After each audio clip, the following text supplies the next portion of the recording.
These are living memories and living history within the community. They were very valued. Even if the belts themselves aren't necessarily in the community, the stories to the belts are still really important.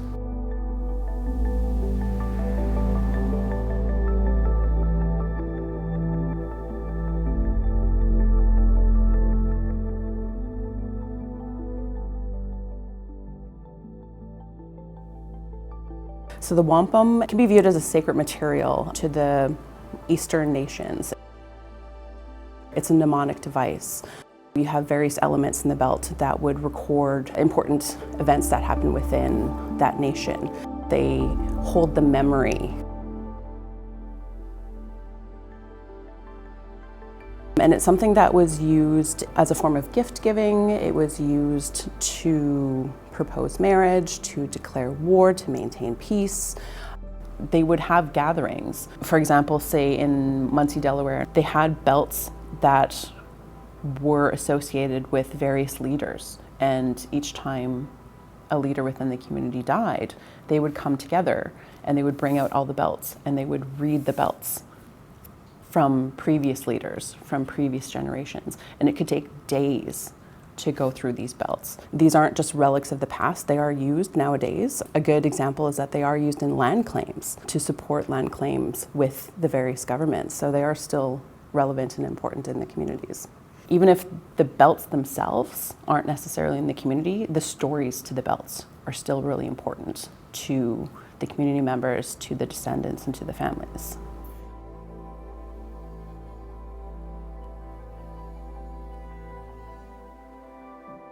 The belts typically would have been wrapped in hide. They would have been folded or rolled, and that's generally how they would have been stored. And they would have been in environments that, especially as you get closer to the coast, would have been very high humidity. Belts like this, in conservation, they're called composite objects. So they're made up of various different materials. So you have the threading materials. A lot of times it's hide, so it could be deer tan hide.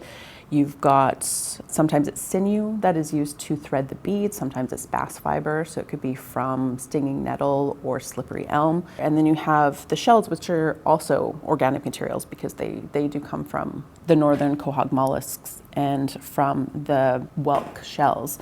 So within museums, the acceptable range for the relative humidity is about 40 to 60%. Give or take a couple degrees within that range. And that's generally because you do have a lot of composite objects, you have a lot of different materials.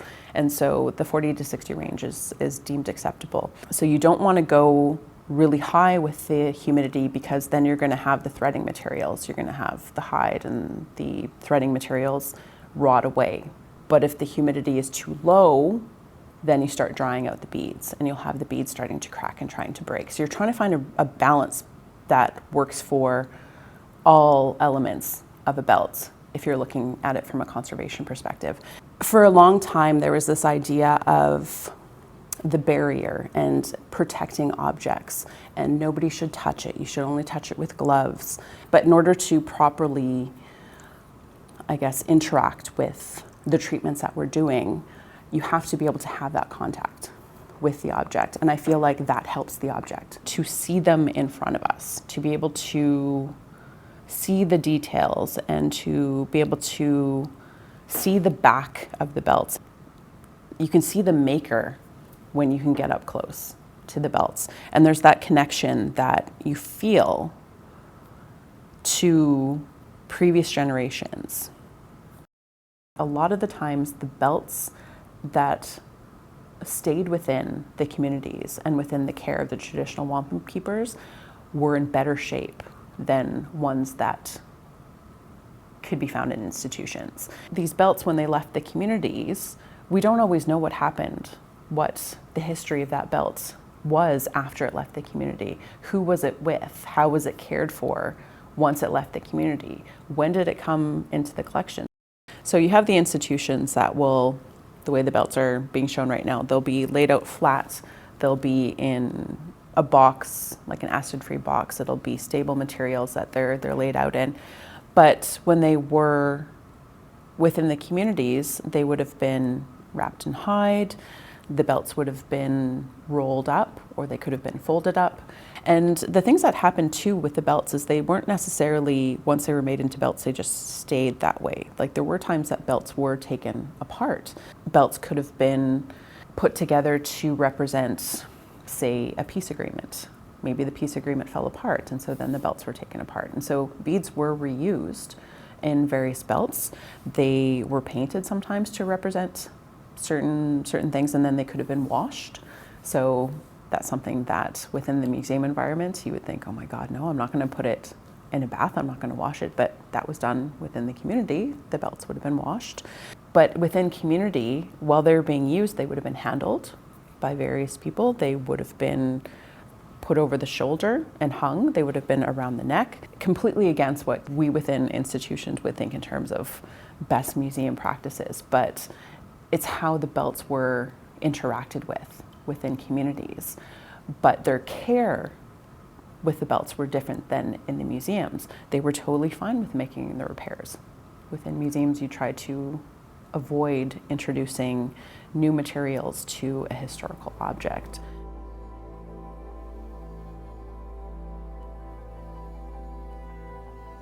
So the belt here in front, this is a Haudenosaunee belt. It's a piece belt. And so this one has actually really good examples of the type of damage that I was talking about. And so this area, actually right here, shows a really good example of the weft threads still being intact, because these ones are not made of sinew. So these are made of a bast fiber. And it's all in this one area. So this could be an example of where the belt at one point was maybe folded, or it had an impact and it caused the beads to break. And this belt is a Penobscot belt. And so this one has only really 2 examples of the type of damage I was talking about. So the beads have broken, and just right here and over here. But this one does actually have an example of a repair where threading materials were incorporated into the original. One of the things that I would do would actually go to the community. So again, I said this is Haudenosaunee, this is Penobscot, and to ask how they would actually like the belts to be cared for.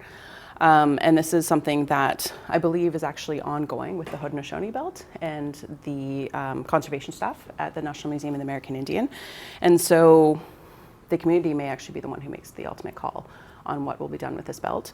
This one is actually very stable in comparison.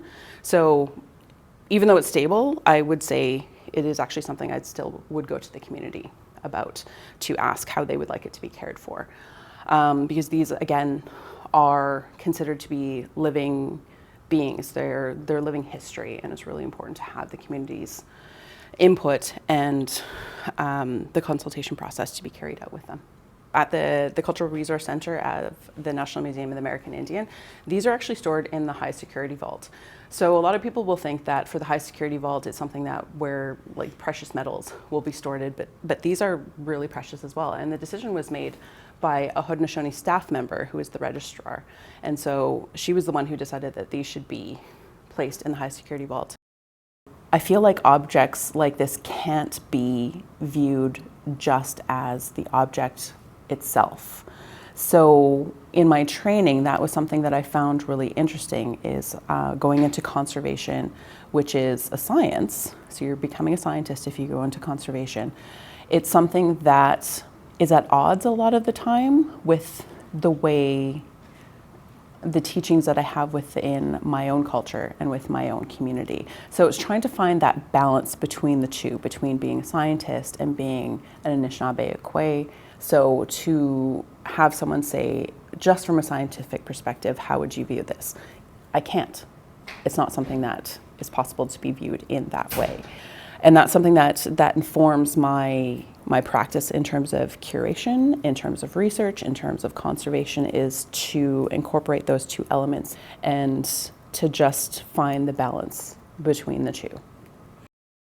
Our stories and our objects have been told for us and cared for us for so many generations because the attitudes were that we know what's best for the objects. The institutions would say, we know what's best. You have this big push towards decolonization and reconciliation. The best way to do that is to involve the communities and to listen to the communities as to what they consider decolonization and reconciliation, and to collaborate with source communities is really important because just the sheer knowledge that the community has. The most important knowledge is from those community members, and to change the attitudes with institutions from owners of objects to custodians of collections.